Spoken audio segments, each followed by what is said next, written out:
কিয়ামতের দিন সর্বপ্রথম আল্লাহ আপনাকে 5টা জিনিস জিজ্ঞাসা করবে। মা তাজালু কদামা বানি আদম আবদি ইয়াউমাল কিয়ামাতি হাত্তা ইসালান 50 আন উমরিহি ফিমা আফনা ওয়া আন শাবাবিহি ফিমা আবলা ওয়া মালিহি মিন আইনা ইকতাসাবাহু ওয়া ফিমা আনফাকাহু ওয়া আন ইলমিহি মাযা আমিলা ফিহি মুত্তাফাকুন আলাইহি। বুখারী মুসলিমের যত হাদিস, হযরত আব্দুল্লাহ বিন মাসউদ বলেন, সর্বপ্রথম আল্লাহ আপনাকে নিজের সামনে দাঁড় করিয়ে বলবে 5টা প্রশ্ন জিজ্ঞাসা করার পর সঠিক জবাব দিবি। যদি দিতে না পারিস সামনেও যেতে পারবে না, পেছনে যেতে পারবে না, জায়গায় দাঁড়িয়ে থাকবি। 1 নাম্বার, আন উমরিহি ফিমা আফনা, তোর একটা জীবন দিয়েছিলাম কি করে কাটালি বল।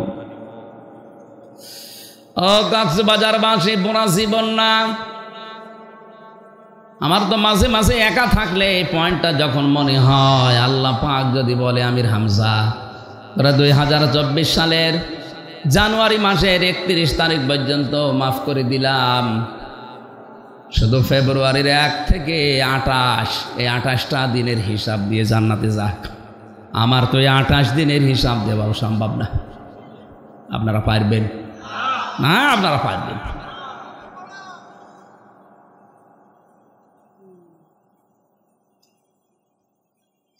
হিসাবে শব্দটা শুধু সারা জীবন শুনিয়ে আসলাম, কোনোদিন মুখোমুখি হয়নি। দুদুকে ধরলেই যদি হিসাব চায় মানুষ পাগলের মতো হয়ে যায়। তাও তো দুদুকের হিসাবে এদিক ওদিকে ফাঁক ফোকর আছে, উল্টাপাল্টা করা যায়। মহান আল্লাহ যদি কাউকে হিসাবের কাঠগড়ায় দাঁড় করায়, বাঁচা তো দূরের কথা, সামনে পেছনে যাওয়ার কায়দা থাকবে না। কারণ দুনিয়ার কোনো মানুষ যদি বিচার করে এর সাক্ষী লাগে, কি লাগে? কিন্তু আল্লাহর বিচার ব্যবস্থা পুরা উল্টা।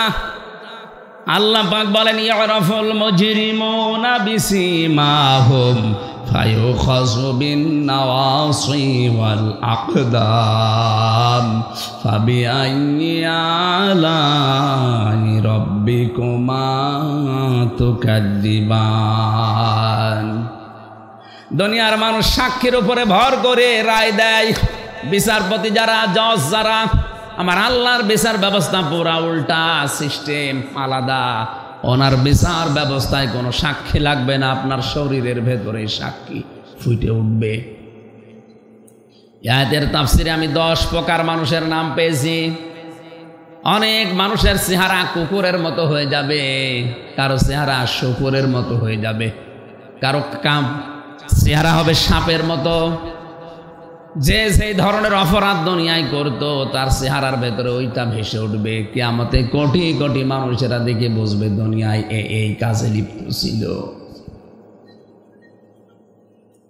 আল্লাহ মানুষের চুল ধরে আর পা ধরে টানবে। ছোটবেলায় দেখি বাচ্চারা ঘুম আসতে যাদের চায় না, অনেককে আনন্দ দেওয়ার জন্যে 2 হাত ধরে ওই দিকে, 2 পা ধরে এইদিকে, দৌলে দৌলে এরকম করে না? কিয়ামতে ফেরেশতারা চুল ধরবে একদিকে, পা ধরবে আর একদিকে, দোলে দোলে এক দোলে দেবে জাহান্নামে। বাংলার মুসলমানেরা একটু খেয়াল করেন, কিয়ামতে তাহলে সর্বপ্রথম আপনাকে আল্লাহ ডাক দিচ্ছেন একা। জীবনের হিসাব তো মিলাতে পারলাম না, 2 নম্বরেই বলবে যৌবন কাল কি করে কাটালি বল। আরে ভাই, সারা জীবনের ভেতরে যৌবন আছে না নেই? আলাদা করে যৌবনের কথা কেন বলা লাগবে? কারণ যৌবন কালেই মানুষ ভালো কাজ করে, যৌবন কালেই খারাপ কাজ করে। আজ যারা যুবক আছি আমরা, ইবাদত করার সময় আমাদের হাতে এখন, আমরা যেন নষ্ট হয়ে না যাই। শয়তান সবচাইতে বেশি টার্গেট করে যুবক আর যুবতীদের। কেউ যদি 15 থেকে 45 এই বয়সটার হিসাব মিলাতে পারে, আল্লাহ পাক কিয়ামতে বলবে তোর বাচ্চা বয়সের আর মুরব্বী বয়সের হিসাব দেওয়া লাগবে না, মাঝখানের সময়টা হিসাব দে। এই জন্য যারা এই বয়সে আছি আমরা এখনই থেমে যাব, সতর্ক হব। বলেন আমিন। বাকিগুলো পয়েন্ট আকারে আমার বলা সম্ভব না, আমি শুধু থিমটা বলছি। কিয়ামতে এবার আল্লাহ একা একা যখন ডাকবে, তাহলে এ কথা যারা ছড়িয়েছে কিয়ামতে পীর সাহেবরা মিছিল নিয়ে আসবে, এটা কি মিথ্যা কথা? আরো জোরে বলেন। আপনাকে আল্লাহ একা একা ডাকবে, আপনি পীর পাচ্ছেন কোনে? বিচারের দ্বিতীয় সিস্টেমে ধাপে এবার আল্লাহ একা ডাকবে না, এবার ডাকবে আপনাকে নেতার সাথে। কয়জন? আপনি যে আদর্শ মেনে চলতেন ওই লোকটাকে আপনাকে আগে ডাকবে, এরপরে আপনাকে। এখন আপনি বিবেক দিয়ে বলেন, যার পেছনে চলেন এই লোকটার যা চরিত্র, আপনি নিজে অন্তত কিছু না কিছু তো জানেন, যেহেতু তার পেছনে ঘুরছেন আপনি। এরকম লোক যদি কিয়ামতে আপনার সামনে দাঁড়ায় আর আপনি যদি তার পেছনে থাকেন, আল্লাহ তো ওরে দেখেই রেগে যাবে, আপনার পর্যন্ত যাওয়া লাগবে। এজন্য আমি আশা করছি, কোরআন সামনে নিয়ে বলছি, আমরা সবাই এখন থেকে যদি দরুদ পড়লেই কবুল হয়ে যায়, আশা করি আমাদের সাইয়্যিদিনা ঠিক করা দরকার আছে না নেই?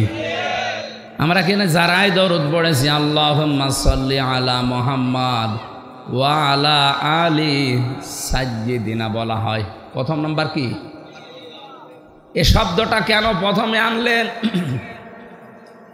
কত সুন্দর সুন্দর শব্দ দুনিয়ায় আছে, ওই সমস্ত শব্দগুলো না নিয়ে সাইয়্যিদিনা, সাইয়্যিদ মানে নেতা, এই শব্দ দিয়ে আল্লাহ পরা কোরআনে কারিম একটা সূরা নাজিল করেছেন, নাম ইয়াসিন। ইয়া মানে হে, সিন মানে সাইয়্যিদ। আল্লাহর ঘোষণা দেওয়া একমাত্র দুনিয়ার নেতা মুহাম্মদুর রাসূলুল্লাহ।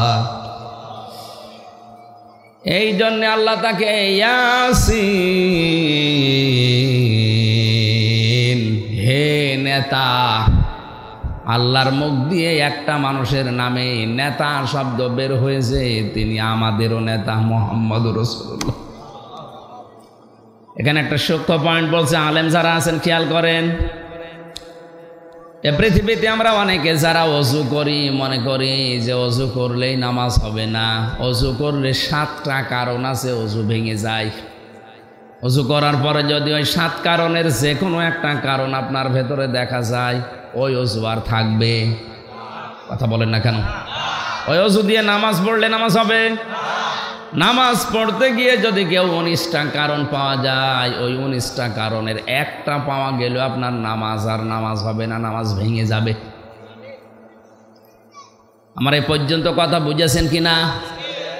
পৃথিবীর যে কোনো ইবাদতে যে আমল করি আমরা, কাজ করি, আমল মানে কাজ, কাজ করলেও কাজ ভেঙে যায়, নষ্ট হয়ে যায় 2টা কারণে। আপনার আমল ব্যর্থ হয়ে যাবে, নষ্ট হয়ে যাবে, এটা করে দেবেন আল্লাহ। সূরা মুহাম্মদের 1 নাম্বার আয়াতে আছে, আল্লাযীনা কাফারু ওয়া সাদ্দু আন সাবিলিল্লাহি আযাল্লা আমালাহুম। যারা কুফরি করেছে আর যারা আল্লাহর পথে মানুষকে চলতে বাধা দিয়েছে, এই মানুষগুলোর আমল আল্লাহ নিজে নষ্ট করে দিয়েছে। তাহলে একটা একটা করে যত নিয়ম দেখবেন, রোজা ভাঙার কারণ আছে, হজ ভেঙে যাওয়ার কারণ আছে, যাকাত নষ্ট হয়ে যাওয়ার কারণ আছে। পৃথিবীর যত ইবাদত আছে প্রত্যেকটা ইবাদত ভেঙে যায়, নষ্ট হয়ে যায়, কিছু কিছু কারণ আছে না নেই? আছে। আপনি যেটা নিয়ে জান্নাতে যাবেন বলে আশা করে আছেন, আপনার ঈমান, ঈমানও কিন্তু 10 কারণে ভেঙে যায়। কয় কারণে? খুব খেয়াল করেন, 10টা কারণের একটা কারণও যদি আপনার ভেতরে পাওয়া যায়, আপনার ভেতরে কিন্তু আর ঈমান বলে আছে, আপনি বলতে পারবেন না ঈমান নেই, আপনি বেঈমান। তাহলে 10টা কারণ আমাদের জানা দরকার। যদি এগুলোর একটাও থাকে তাহলে আবু জেহেল আর আমি সমান, কোনো পার্থক্য নেই। কারণ আবু জেহেলও আল্লাহ একজন আছে বিশ্বাস করত, কিন্তু শিরিক করত। বদরের ময়দানে যাবার আগে কাবার গিলাফ ধরে বলেছে, কাবার মালিক তুমি আসো, আমি জানি মুহাম্মদের বিরুদ্ধে বদরে যাচ্ছি, সত্যের পক্ষে যে আছে তাকে তুমি বিজয় দিও। ওর দোয়াও কবুল হয়ে গেছে। আল্লাহ একজন আছে, যদি বিশ্বাস না করবে, কাবার গিলাফ ধরে বদরের ময়দানে যাবার আগে কাঁদলো কেন? আবু তালিব নবীজির চাচা, সেও বিশ্বাস করতো আল্লাহ একজন আছে। আব্দুল মুত্তালিব নবীজির দাদা, সেও বিশ্বাস করতো আল্লাহ একজন আছে।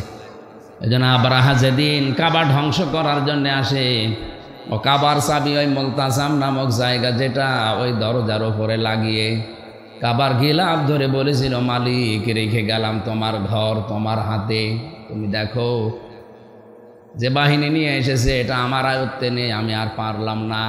বলেন তো আব্দুল মুত্তালিব, আল্লাহ একজন আছে এটা যদি বিশ্বাস না করবে, কাবার চাবি দিয়ে আসবে কোন কারণে? হযরতে খাদিজাতুল কুবরা রাদিয়াল্লাহু তাআলা আনহা ওই সময় তিনি মুসলমান হননি, ইমানের দাওয়াত পাননি, কিন্তু কথা বলতে গেলে আল্লাহর নাম বলতেন 3 বার 5 বার 7 বার করে। নবীজি নবুয়ত পাওয়ার পরে যেদিন বাড়িতে আসলেন, ডাক দিয়ে বললেন, ইয়া খাদিজা জাম্মিলুনি জাম্মিলুনি, হে খাদিজা আমাকে ঢেকে দাও ঢেকে দাও। হযরতে খাদিজা ওই দিন নবীজির চরিত্রের ওপরে 5টা কথা বলেছিলেন। পৃথিবীর কোনো স্বামী যদি, কোনো স্ত্রী যদি তার স্বামীর পক্ষে এই 5টা কথা বলতে পারে, বেশক ওই স্বামী আল্লাহর জান্নাতি। তো বলা কঠিন আছে।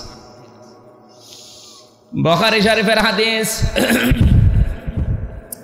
হযরতে খাদিজাতুল কুবরা সর্বপ্রথম নবীজিকে জানিয়েছিলেন, আল্লাহি কাল্লা লা ইউখজি কাল্লাহু আবাদান। শব্দের দিকে খেয়াল করেন।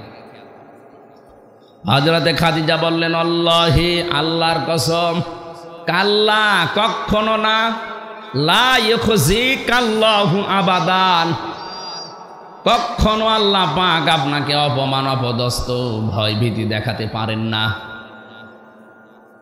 কয়েকটা কথা এখানে ছিল যে আপনি গরিবের খোঁজ খবর নেন, আত্মীয় স্বজনের খোঁজ খবর রাখেন, এতিমের খোঁজ খবর রাখেন, বস্ত্রহীন যারা বস্ত্রের ব্যবস্থা করেন, খাদ্যহীন যারা খাদ্যের ব্যবস্থা করেন। যে নবীজির স্ত্রী যে কথাগুলো বলছিলেন মিলান তো। আপনি আত্মীয় স্বজনের সম্পর্কগুলো ঠিক রাখেন, আপনি এতিম মিসকিন অসহায় মানুষের পেটের খাবারের ব্যবস্থা করেন, যাদের কাপড়ের ব্যবস্থা নেই পোশাকের ব্যবস্থা করেন। এই কথাগুলো স্ত্রীর পক্ষ থেকে একজন স্বামীর জন্য আসা অত সহজ না। কারণ অধিকাংশ পরিবারে এই আত্মীয় স্বজনের সাথে সম্পর্ক নষ্ট করার পেছনে দায়ী এই স্ত্রী আর স্ত্রীর মা। এক কথা বলা লাগবে, এইটাই বাস্তবতা। আমি আমার বোনের সাথে, আমার ভাইয়ের সাথে, আমার চাচাতো ভাইয়ের সাথে, আমার চাচার সাথে, আমার ফুফুর সাথে শরীয়তের যে সম্পর্ক আছে, যে হক আছে, আদায়গুলো করতে পারি না। 100% জন্য দায়ী আমার বউ, আমার শাশুড়ি। তাহলে আমারটা বলছি না, আপনার বা ছেড়ে দিয়েন না। এরকম হাজারো পরিবার দেশে আছে না নেই? নবীজি জানিয়েছেন, কোন স্ত্রী যদি চায় যে তার স্বামী বেশি দিন বেশি থাক, তার স্বামীর আয় উন্নতি, তার ইনকামে বরকত হোক, সে যেন তার স্বামীকে দিয়ে বারবার এ কাজ করায়। স্বামী অন্তত নিকট আত্মীয় যারা আছে এদের খোঁজ খবর হক আদায় করেন। কারণ নিকট আত্মীয় স্বজনের খোঁজ খবর রাখলে, তাদের হকগুলো আদায় করলে আপনার হায়াত আল্লাহ বাড়াবে। 2 নম্বরে আপনার রিজিকে আল্লাহ নিজে বরকত দেবেন। এই কাজটা যারা করতে চায় না, বুঝতে হবে ওই স্ত্রী চায় যে আমার স্বামী তাড়াতাড়ি মরে যাক। কি হাদিস তো এইটাই বলছে। মা বোন যারা এসেছেন মনে করছেন নামাজ পড়ি রোজা করি কালো বোরকা পরে ঘুরি, আমি জান্নাতে যাব না, যাবে কে? আহা,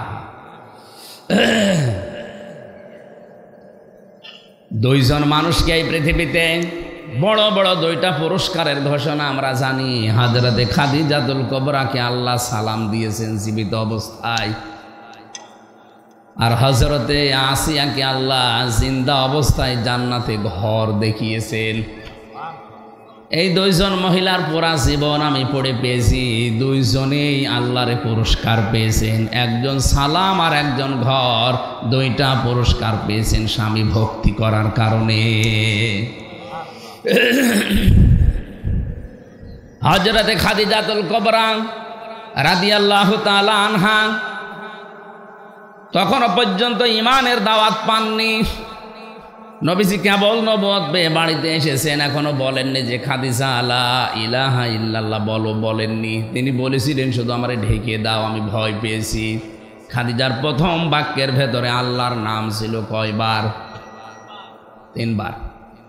আল্লাহি কাল্লা লা ইউখজি কাল্লাহু আবাদান, কখনোই নয়। আল্লাহর কসম, আপনাকে আল্লাহ অপমান অপদস্থ করতে পারে না। অথচ খাদিজা তখনও মুসলমান হননি। আল্লাহ একজন আছে, যদি বিশ্বাসী না করবে, এতবার আল্লাহর নাম আসছে কোন কায়দায়? আপনি মনে করছেন আমি কালেমা পড়ে বসে আছি, আমার ঈমান আছে। না, 3টা শর্ত যদি না মানতে পারে তার ঈমানের দাম নেই।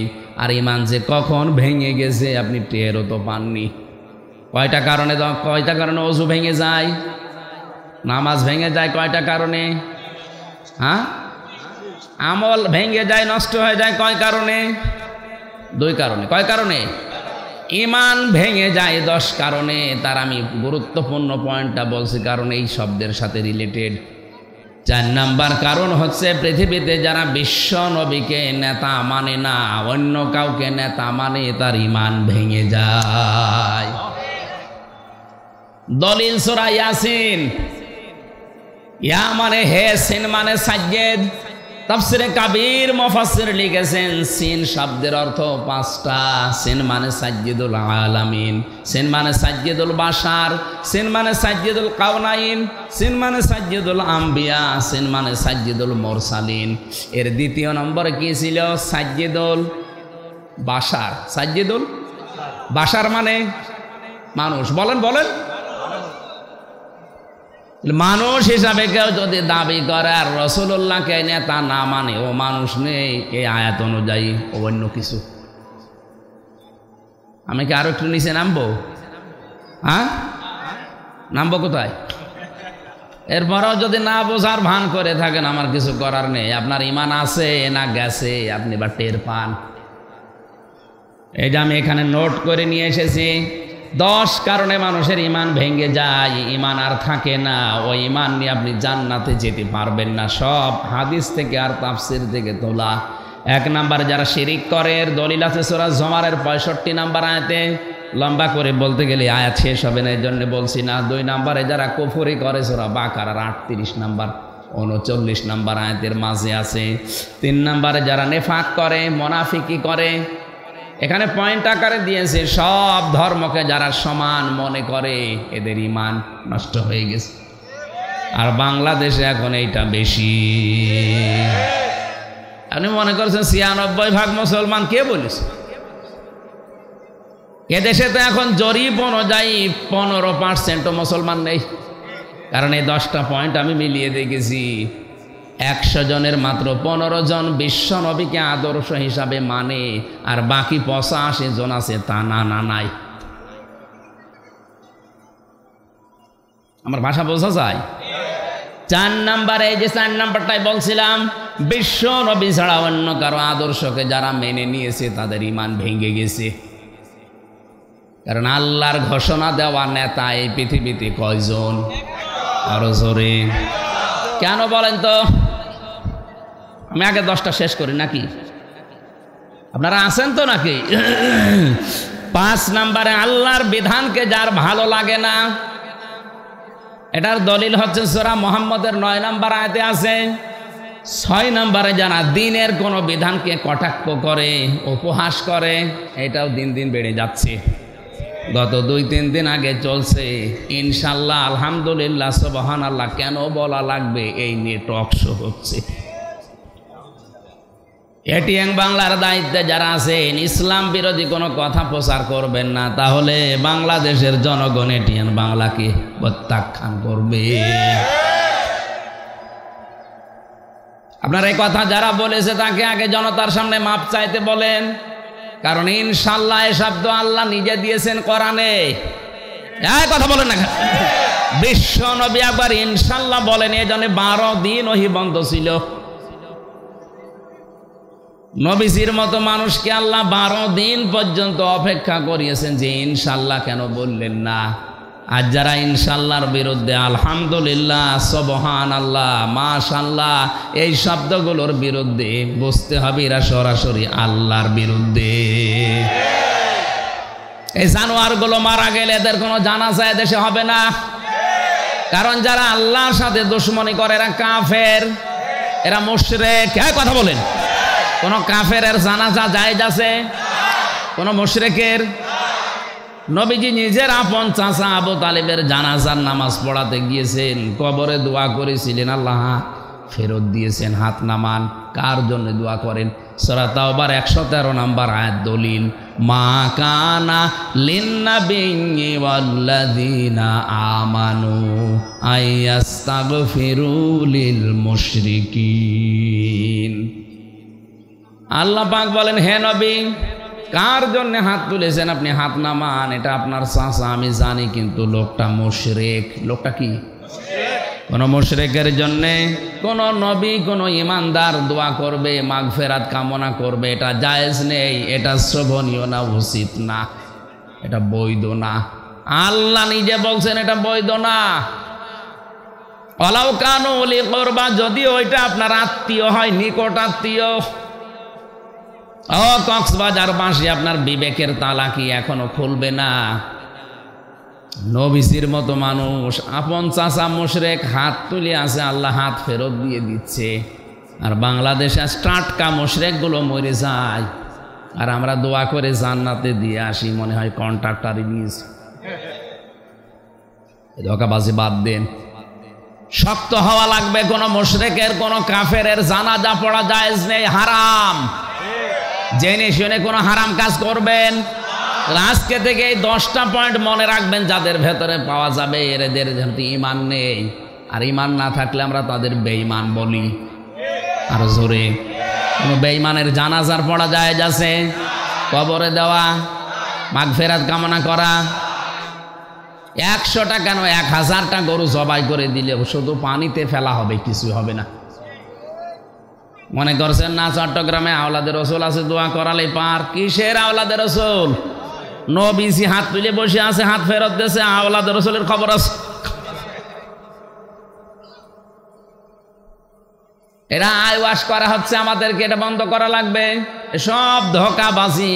যারা সব ধর্মকে সমান মনে করছেন, আপনার ইমান নেই। কারণ ধর্ম পৃথিবীতে একটাই, আল্লাহর নিকটে, তার নাম ইসলাম। আর দুনিয়ায় যা আছে সব বানোয়াট, মানুষ বানিয়েছে। এখন যদি এই কথাকে নিয়ে বলে কে ধর্মের প্রতিও কটাক্ষ করছে, আরে ভাই, কোরআনের কথা, ইসলামের কথা আমি বলবো না? সূরা আলে ইমরানের 19 নম্বর আয়াত, ইন্নাদ-দীনা ইনদাল্লাহিল ইসলাম। আল্লাহর কাছে একটাই ধর্ম, তার নাম কি? ইসলাম। আমাইয়াবতাগি গায়রাল ইসলামি দীনান ফালা ইকবালা মিন। সূরা আলে ইমরান 85 নম্বর আয়াতের প্রথম অংশ। দুনিয়ায় যারা ইসলাম বাদ দিয়ে অন্য কোনো ধর্ম, অন্য কোনো নিয়ম নীতি নিয়ে আল্লাহকে খুশি করতে চাইবে, ফালা ইকবালা মিনহু, ওর জীবনের কোনো ইবাদত বন্দেগী কবুল হচ্ছে না, হবে না। এ কথাটা না জেনে যদি আপনি ভুল বুঝে অন্য কোনো ধর্ম মেনে মারা যান, কিয়ামতে তো আমার ধরবেন। এই জন্যই তো সঠিকটা বললাম। এখন আপনার বিবেকের ওপরে, আমার জোর করার কিছু নেই, কারণ আমার হাতে তো কিছু নেই।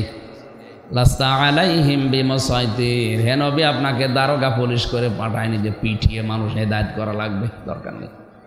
সঠিকটা তুলে ধরেন, যার ইচ্ছা হয় সে মানবে, যার ইচ্ছা হয় সে না মানুক, আমি তো আছি। ইন্না আ'তাদনা লিয-যালিমিনা নারা। জালেমদের জন্য আমি আল্লাহ আগুন তৈরি করে রেখেছি। জোরে বলেন নাউজুবিল্লাহ। কক্সবাজারবাসী একটু খেয়াল করেন তো, আমার তো মনে হচ্ছে পয়েন্টগুলো পড়ার পরে বাস্তবতার সাথে মিলিয়ে কত মানুষের যে ইমান চলে গেছে, ও নিজেও টের পায়নি এখনো। মনে করছেন না আমি ছোটবেলায় আগা কেটে রেখেছি। এটা তো ছাগলও কেটা আছে। ছাগল মুসলমান? ওইটা কেটে দিলে যদি আপনি মুসলমান ভাবেন, তাহলে ছাগলকেও আজকাল মুসলমান ভাবা লাগবে। এই কথা বলছেন না কেন? 6-7 নম্বরে যারা জাদু করে, 8 নম্বরে যারা মুসলমানদের বিরুদ্ধে ষড়যন্ত্র করে, এটা তো দেশে নেই।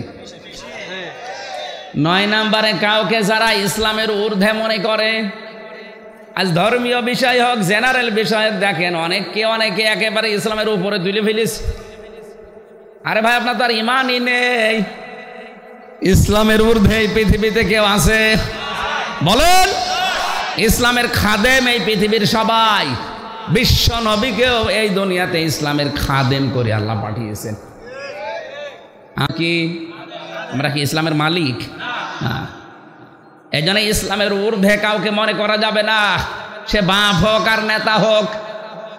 আজ যারা ইসলামের উপরে অন্য কাউকে রাখতে চায়, বুঝতে হবে তার ঈমান আছে না গেছে। বলেন তো, উপরে থাকার কথা কার নাম? কালিমাতুল্লাহি হিয়াল উলিয়া, সূরা তাওবার ভেতরে আছে, আমার নামকে উপরে রাখো।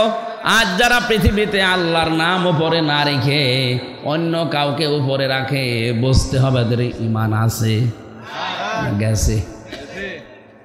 এই কথাটা তো আমি বানালাম। সূরা তাওবা 10 নম্বর পারা 12 নম্বর পৃষ্ঠা 13 নম্বর লাইনে আছে, 39 নম্বর আয়াতের মাঝে, ওয়া কালিমাতুল্লাহি হিয়াল উলিয়া।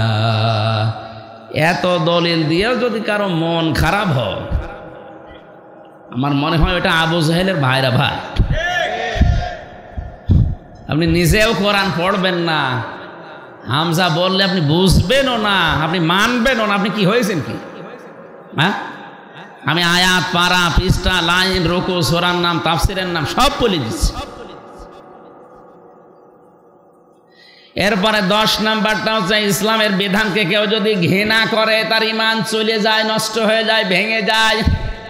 আমি 4 নাম্বার পয়েন্টটা নিয়ে পর্যন্ত এসেছিলাম, কারণ আমার 4 নাম্বারটাই ছিল সাজ্জেদিনা।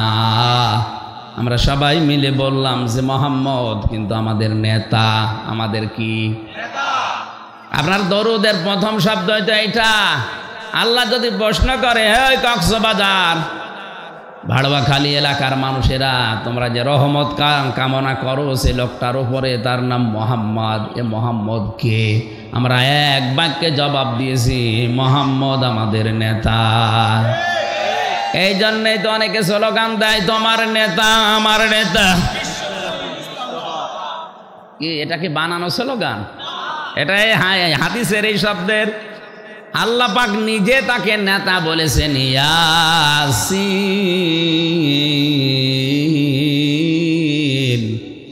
ওয়াল কুরআনিল হাকীম। বিজ্ঞানময় কোরআনের কসম, হে নেতা, শুধু বাংলাদেশের না, মানে সাজ্জেদুল আলামিন, যত জগৎ আছে আল্লাহর, সব জগতের জন্য আপনাকে আমি নেতা বানিয়েছি, আদর্শ বানিয়েছি। এখন যদি বলেন অন্যান্য জগতে কি আল্লাহর? হ্যাঁ, ইয়াতানাজ্জালুল আমরু বাইনাহুন্না, অন্যান্য জগতেও আল্লাহর সৃষ্টি আছে, সেখানেও বিধিবিধান নাজিল হচ্ছে। সেখানকার জন্য আমাদের এই নবী মুহাম্মদুর রাসূলুল্লাহ একমাত্র নেতা। আপনি যদি বলেন আমি এদেশে থাকবো না, আমি মঙ্গল গ্রহে যাবো, আরে ভাই ওইটা তো আর একটা জগৎ। ওখানেও যদি আল্লাহর সৃষ্টি থাকে, ওখানে যদি আল্লাহর বিধিবিধান নাজিল হয়, ওখানকাও বাস করলেও আপনাকে মুহাম্মদকে নেতা মানা লাগবে। সহজ কথাটা যারা না বুঝে, শুধু রাজনীতি মনে করে মন খারাপ করছেন, আপনার কপাল পড়ছে। আমি আপনাকে বাঁচানোর জন্য বললাম, কারণ আপনার দরুদ কবুল হচ্ছে না। এজন্য সাইয়েদিনা ঠিক করেন।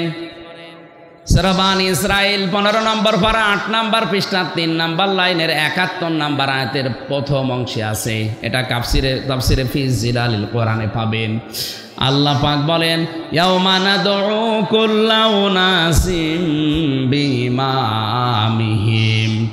কিয়ামতের দিন প্রতিটি মানুষকে আমি আল্লাহ ডাকবো তার নেতার সাথে। কার সাথে? চট্টগ্রামবাসী একটু বিবেক খাটান। কিয়ামতে আপনাকে আল্লাহ কিন্তু দ্বিতীয় পয়েন্টে, প্রথম পয়েন্টে না, প্রথম ভাগে কাউকে নেতার সাথে না, একা একা ডাক দেবে। কুল্লুহুম আতিহি ইয়াউমাল কিয়ামাতি ফারদা। কিয়ামতের সর্বপ্রথম যে বিচারের সিস্টেম হবে, প্রথমে আল্লাহ মানুষকে ডাকবে স্রেফ একা একা। কয়জন করি? বলেন। আজ যারা বাংলাদেশে কোন পীর যেন ছড়িয়েছে, কিয়ামতে আমার দাদা যান, আমার বাবা যান, জাহাজ নিয়ে আসবে, লক্ষ লক্ষ মুরিদ স্লোগান দিতে দিতে আসবে। এটা পুরা মিথ্যা কথা। কিসের স্লোগান? একা একা আসা লাগবে।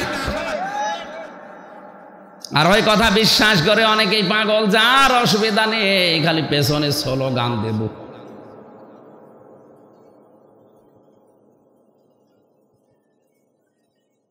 মানুষের কমন সেন্সের কমন বাদ দিয়ে যদি সেন্স থাকে তাও তো কোরআনের বিপক্ষে এরকম কথা প্রচার করতে পারে না।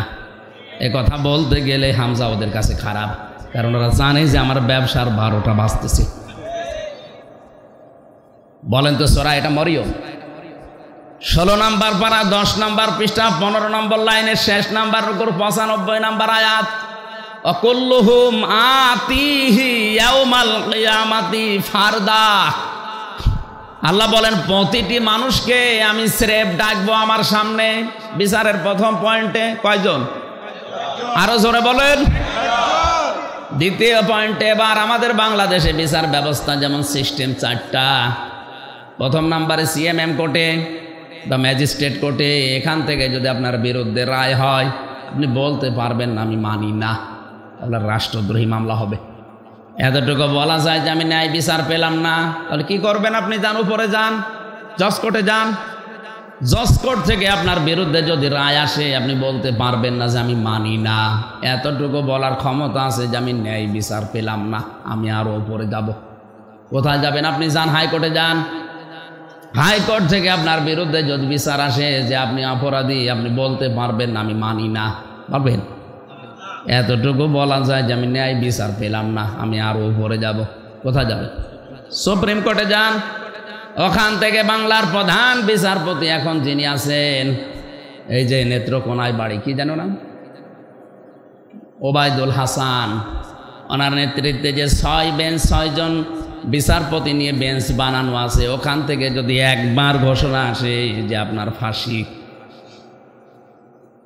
এখন যদি বলেন রায় আমি মানি না, শুধু আপনি না, এই দেশের 18 কোটি মানুষ ওবায়দুল হাসানের এই রায় মেনে নিতে বাধ্য, কারণ ওনার উপরে আর বিচারপতি বলেন বলেন। আমি বলছিলাম যেটা এই দেশের বিচার ব্যবস্থা আমরা 4টা ক্যাটাগরিতে আছে: ম্যাজিস্ট্রেট কোর্ট, জজ কোর্ট, হাইকোর্ট, সুপ্রিম কোর্ট। আল্লাহ রাব্বুল আলামিন সর্বপ্রথম আপনাকে বিচার ব্যবস্থায় ডাকবে, একা একা বল 5টা প্রশ্ন জিজ্ঞাসা করবে। একেবারে স্রেফ আপনি একা দাঁড়িয়ে থাকবেন, কেউ থাকবেন আপনার সাথে। আব্দুল্লাহ বিন মাসউদ থেকে বর্ণিত হাদিসটা আমরা সকলেই জানি, কিয়ামতের দিন সর্বপ্রথম আল্লাহ আপনাকে 5টা জিনিস জিজ্ঞাসা করবে।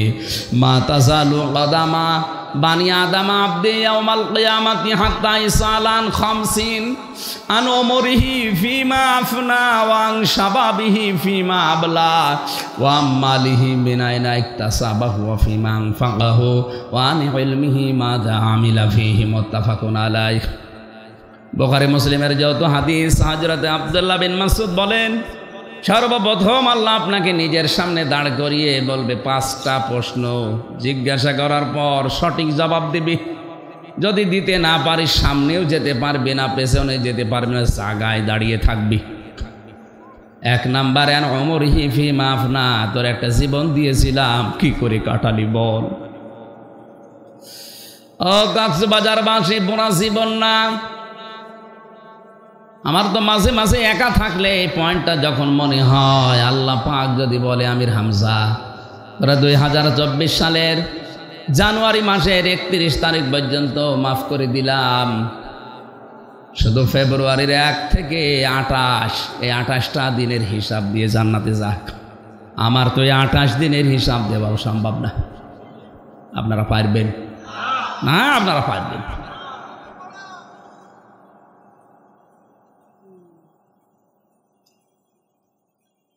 হিসাবে শব্দটা শুধু সারা জীবন শুনিয়ে আসলাম, কোনোদিন মুখোমুখি হয়নি। দুদুকে ধরলেই যদি হিসাব চায় মানুষ পাগলের মতো হয়ে যায়। তাও তো দুদুকের হিসাবে এদিক ওদিকে ফাঁক ফোকর আছে, উল্টাপাল্টা করা যায়। মহান আল্লাহ যদি কাউকে হিসাবের কাঠগড়ায় দাঁড় করায়, বাঁচা তো দূরের কথা, সামনে পেছনে যাওয়ার কায়দা থাকবে না। কারণ দুনিয়ার কোনো মানুষ যদি বিচার করে এর সাক্ষী লাগে, কি লাগে? কিন্তু আল্লাহর বিচার ব্যবস্থা পুরা উল্টা। আল্লাহ পাক বলেন, ইয়ারাফুল মুজরিমুনা বিসিমাহুম ফায়ুখাযু বিন নাওয়াসি ওয়াল আকদাম ফাবিআইয়ি আলাই রাব্বিকুমা তুকাদ্দিবান। দুনিয়ার মানুষ সাক্ষীর উপরে ভর করে রায় দেয়। বিচারপতি যারা, জজ যারা, আমার আল্লাহর বিচার ব্যবস্থা পুরা উল্টা সিস্টেম, আলাদা। ওনার বিচার ব্যবস্থায় কোনো সাক্ষী লাগবে না, আপনার শরীরের ভেতরে সাক্ষী ফুটে উঠবে। আয়াতের তাফসিরে আমি 10 প্রকার মানুষের নাম পেয়েছি। অনেক মানুষের চেহারা কুকুরের মতো হয়ে যাবে, কারো চেহারা শুকুরের মতো হয়ে যাবে, কারো চেহারা হবে সাপের মতো। যে সেই ধরনের অপরাধ দুনিয়ায় করতো তার চেহারার ভেতরে ওইটা ভেসে উঠবে। কিয়ামতে কোটি কোটি মানুষেরা দেখে বুঝবে দুনিয়ায় এই কাজে লিপ্ত ছিল। আল্লাহ মানুষের চুল ধরে আর পা ধরে টানবে। ছোটবেলায় দেখি বাচ্চারা ঘুম আসতে যাদের চায় না, অনেককে আনন্দ দেওয়ার জন্য 2 হাত ধরে ওইদিকে, 2 পা ধরে এইদিকে দৌলে দৌলে এরকম করে না? কিয়ামতে ফেরেশতারা চুল ধরবে একদিকে, পা ধরবে আর একদিকে, দোলে দোলে এক দোলে দেবে জাহান্নামে। বাংলার মুসলমানেরা একটু খেয়াল করেন, কিয়ামতে তাহলে সর্বপ্রথম আপনাকে আল্লাহ ডাক দিচ্ছেন একা। জীবনের হিসাব তো মিলাতে পারলাম না, দ্বিতীয় নম্বরে বলবে যৌবন কাল কি করে কাটালি বল। আরে ভাই, সারা জীবনের ভেতরে যৌবন আছে না নেই? আলাদা করে যৌবনের কথা কেন বলা লাগবে? কারণ এই যৌবন কালেই মানুষ ভালো কাজ করে, যৌবন কালেই খারাপ কাজ করে। আজ যারা যুবক আছি আমরা, ইবাদত করার সময় আমাদের হাতে এখন, আমরা যেন নষ্ট হয়ে না যাই। শয়তান সবচাইতে বেশি টার্গেট করে যুবক আর যুবতীদের। কেউ যদি 15 থেকে 45 এই বয়সটার হিসাব মিলাতে পারে, আল্লাহ পাক কিয়ামতে বলবে তোর বাচ্চা বয়সের আর মুরব্বী বয়সের হিসাব দেওয়া লাগবে না, মাঝখানের সময়টা হিসাব দে। এই জন্য যারা এই বয়সে আছি আমরা এখনই থেমে যাব, সতর্ক হব, বলেন আমিন। বাকিগুলো পয়েন্ট আকারে আমার বলা সম্ভব না, আমি শুধু থিমটা বলছি। কিয়ামতে এবার আল্লাহ একা একা যখন ডাকবে, তাহলে এ কথা যারা ছড়িয়েছে কিয়ামতে পীর সাহেবরা মিছিল নিয়ে আসবে, এটা কি মিথ্যা কথা? আরো জোরে বলেন।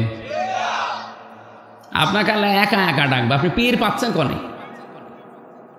বিচারের দ্বিতীয় সিস্টেমে ধাপে এবার আল্লাহ একা ডাকবে না, এবার ডাকবে আপনাকে নেতার সাথে। কয়জন? আপনি যে আদর্শ মেনে চলতেন ওই লোকটাকে আপনাকে আগে ডাকবে, এরপরে আপনাকে। এখন আপনি বিবেক দিয়ে বলেন, যার পেছনে চলেন এই লোকটার যা চরিত্র, আপনি নিজে অন্তত কিছু না কিছু তো জানেন, যেহেতু তার পেছনে ঘুরছেন আপনি। এরকম লোক যদি কিয়ামতে আপনার সামনে দাঁড়ায় আর আপনি যদি তার পেছনে থাকেন, আল্লাহ তো ওরে দেখেই রেগে যাবে, আপনার পর্যন্ত যাওয়া লাগবে। এজন্য আমি আশা করছি, কোরআন সামনে নিয়ে বলছি, আমরা সবাই এখন থেকে যদি দরুদ পড়লেই কবুল হয়ে যায়, আশা করি আমাদের ছাইয়ে দিনা ঠিক করা দরকার আছে না নেই? দ্বিতীয় শব্দ তো আরো কঠিন। দ্বিতীয় শব্দ কি? না না, এখানে কি আপনি ঘুমাচ্ছেন? কথা তো বলছে আপনাকে। দ্বিতীয় শব্দ কি? দরুদের দ্বিতীয় শব্দ কি? মাওলানা। মাওলানা মানে আমির হামজা কি? মাওলানা মানে আমাদের অভিভাবক, পথ প্রদর্শক, গাইডলাইন দাতা। উনি যেভাবে গাইডলাইন দিয়েছেন, যেভাবে দেখিয়েছেন, ঠিক ওইভাবে করে আমি জীবন চালাবো। তাকে বাদ দিয়ে অন্য কোনো নিয়ম নীতি যত সুন্দর হোক ওটা আমি মানি না। আজ বাংলাদেশে দুর্গা পূজা, দর্গা পূজা আর পাথর পূজা চলছে বেশি। হাতে হাতে কত মানুষ পাথরের আংটি দিয়ে মনে করছে সব এর ভেতরে আছে। লক্ষ লক্ষ টাকা খরচ করে পাথর কিনে হাতে মাজায় বেঁধে রেখেছে। অথচ হযরতে ওমর বলেন, কাবার পাথর আমি নবীকে দেখেছি তোমাকে চুমা দিচ্ছে, এই কারণে তোমারে আমি চুমা দেই। যদি আমি দেখতাম যে নবী তোমাকে চুমা দেয়নি, আমিও তোমাকে চুমা দিতাম না। শুধু দিতাম না তা না, এখানে থাকতেও দিতাম না, এ কাবার দেওয়াল থেকে খুলে তোমারে ছুঁড়ে ফেলে দিতাম। কারণ আমি জানি তুমি আমার ভালো করতে পারো না, মন্দ করতে পারো না। এর নাম ঈমান। আর আমরা কাবার পাথর না, লিটন দেওয়ান চিশতির পাথরে পাগল হয়ে গেছে। কি পাগল মানুষের, আর এরা বলে শিক্ষিত মানুষ বলে। ঢাকার পান্থপথে কোটি কোটি টাকার ব্যবসা করছে শুধু ওই পাথর বিক্রি করে, অথচ ওর ভেতরে কোনো ক্ষমতা নেই। কেউ যদি বিশ্বাস করে ওর ক্ষমতা আছে, সে কাফের। পাথরের কোনো ক্ষমতা আছে? আসতে বলেন।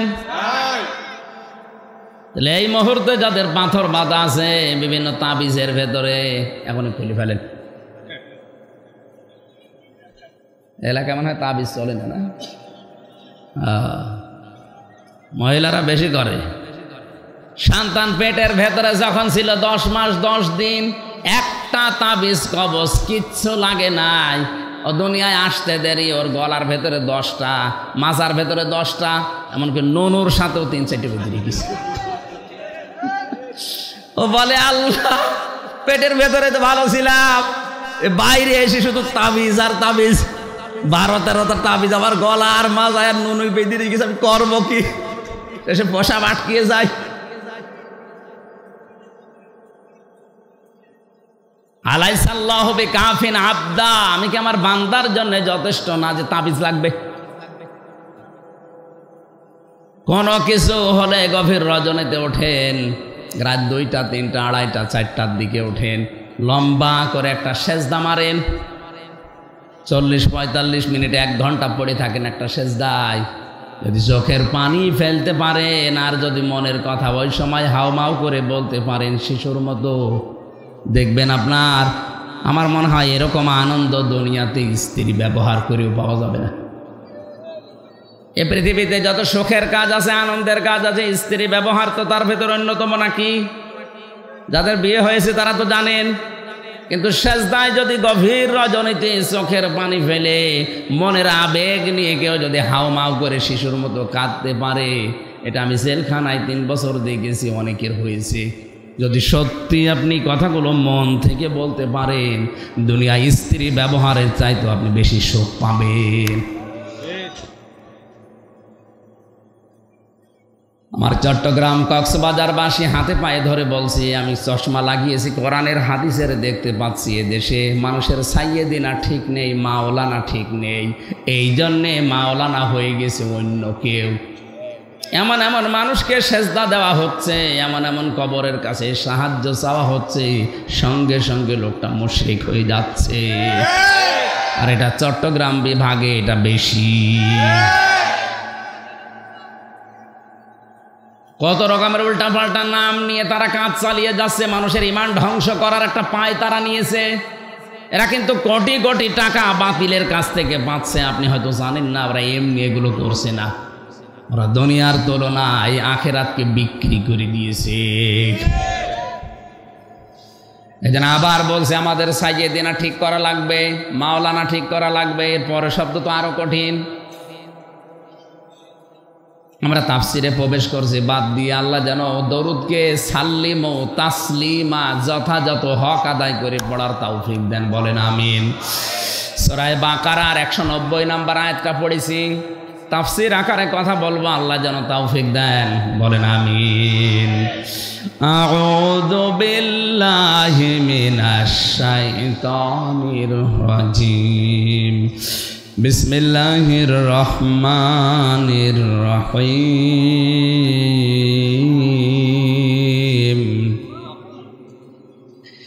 আকাতিলু ফি সাবিলিল্লাহিল্লাযীনা ইউকাতিলুনাকুম ওয়া লা তা'তাদু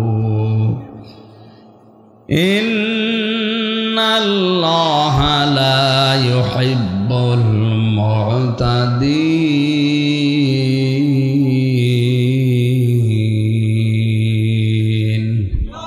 সাদাকতা ইয়া রাব্বানা। সূরা বাকারা জানেন সবাই, সূরা বাকারা 186টা 286টা আয়াত আছে, 40টা রুকু আছে, আমরা একটা আয়াত পড়েছি।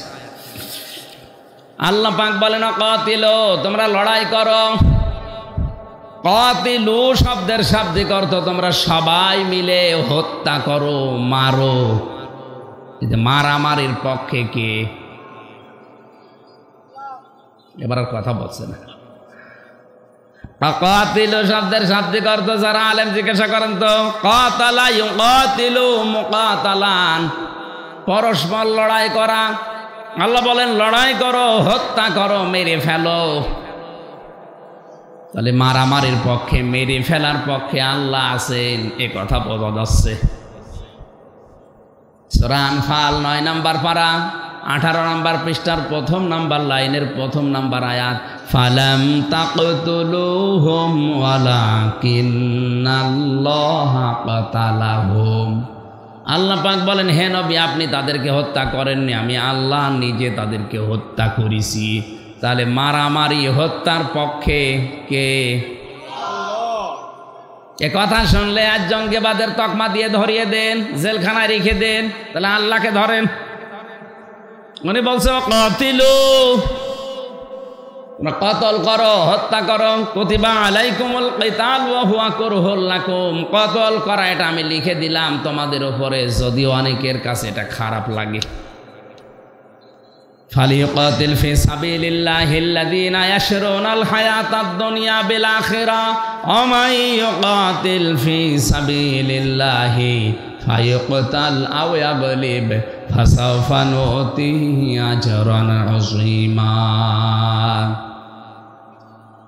যে মানুষগুলো আখিরাতের জীবনকে, দুনিয়ার জীবনকে বিক্রি করে দিয়েছে আখিরাতের তুলনায়, এই মানুষগুলো ক্রয় করে নিয়েছে আল্লাহর রাস্তায়। যারা কতল করে, যারা সংগ্রাম করে, লড়াই করে, এই মানুষগুলো আখিরাতের তুলনায় দুনিয়ার জীবনকে বিক্রি করে দিয়েছে।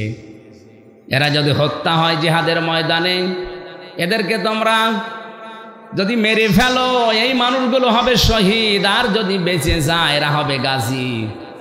আমি আল্লাহ নিজে শীঘ্রই তাদেরকে পুরস্কার দান করব। সুবহানাল্লাহ।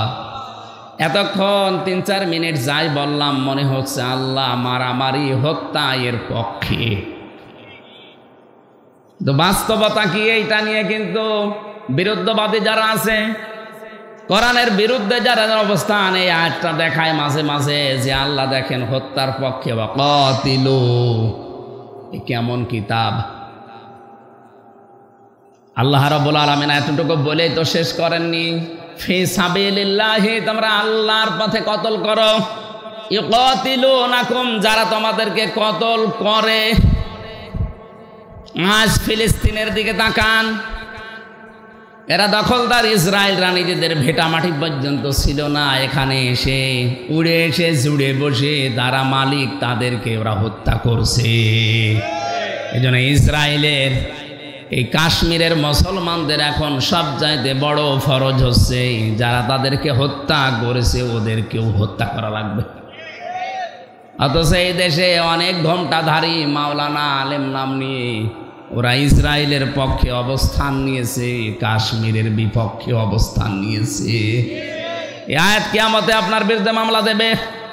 আল্লাহ বলেন হত্যা করো, আমি আল্লাহর রাস্তায়। ওরা যেমন তোমাদেরকে হত্যা করেছে। হত্যার কথা বলতে বলতে আল্লাহ কিন্তু সীমা লঙ্ঘন করেননি। ওয়ালা তা'তাদু, সাবধান, সীমা লঙ্ঘন করবা না। কি করবা না? ইন্নাল্লাহা লা ইউহিব্বুল মুতাদিন, অবশ্যই আমি আল্লাহ সীমা লঙ্ঘন যারা করে, বর্ডার ক্রস করে, লিমিট ক্রস করে ফেলে, তাদেরকে ভালোবাসি না।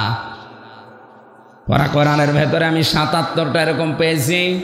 ৭৭ প্রকার মানুষকে আল্লাহ নিজে পছন্দ করে না, আর আল্লাহ যাকে পছন্দ করে না তখন ঘোষণা দিয়ে দেয়, জিবরাইল ফেরেশতাদেরকে বলে দাও যে এদের আমি পছন্দ করি না, তারাও যেন একে ঘৃণা করে।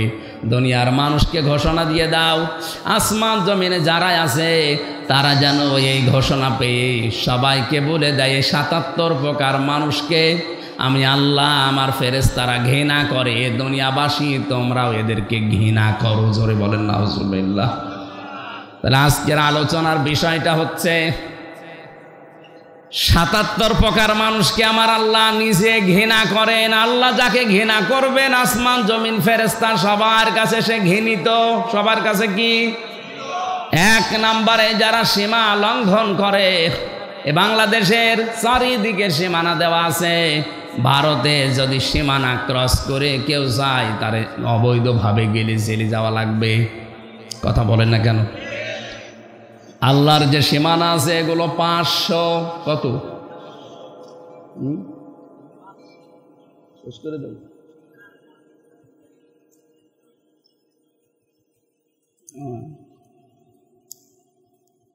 আমার তো মনেই নেই, চালিয়ে যাচ্ছে না। আর একটা আছে বলছে অনুষ্ঠান, আর একটা নেওয়া আছে, ওইটা যে ওঠা লাগবে এখন। আমি তো কেবল শুরু করছিলাম, আর মনে হয় এখন বলা ঠিক হবে না। হ্যাঁ, 77 প্রকার বলতে হলে এখনো 2 ঘন্টা লাগবে। একটা দুইটা প্রত্যেকটার পেছনে কোরআন আর হাদিসের দলিল লিখেছি আমি। আমার মনে হয় সব বলতে গেলে সম্ভব না, আমি কয়েকটা বলছি। আল্লাহ সীমা লঙ্ঘন করে, এখন এই একটা খালি পয়েন্ট বলে গেলে হবে, এর উদাহরণ দেওয়া লাগবে, মেলানো লাগবে বাস্তবতার সাথে। বাংলাদেশে যে কয়টা বর্ডার আছে, একটা বর্ডার পার হয়ে যদি কেউ অবৈধভাবে যায় ভারতে, ওরা কি স্বাভাবিকভাবে রাখবে না জেলখানায় দেবে? এটা যেমন বোঝেন, আল্লাহরও এরকম বর্ডার আছে 500। কত? এই 500 আয়াতে আল্লাহ কোরআনে দিয়েছেন। এই বর্ডারগুলো যদি কেউ ক্রস করে তাকেও আল্লাহ জেলখানায় দেবে, তার নাম জাহান্নাম। আমরা এগুলো ভালোভাবে শুনিয়ে বুঝে যদি যেতে পারতাম, তাহলে আল্লাহর এই নিষিদ্ধ ঘৃণিত এই বান্দাদের থেকে দূরে থাকতে পারতাম। আমরা আজকে শেষ করে দিচ্ছি, 1 ঘন্টা 10 মিনিট হয়ে গেছে। আগামীতে নিয়ে আসলে একটা করে মাহফিল নেন ভাই, আমি আর পারছি না।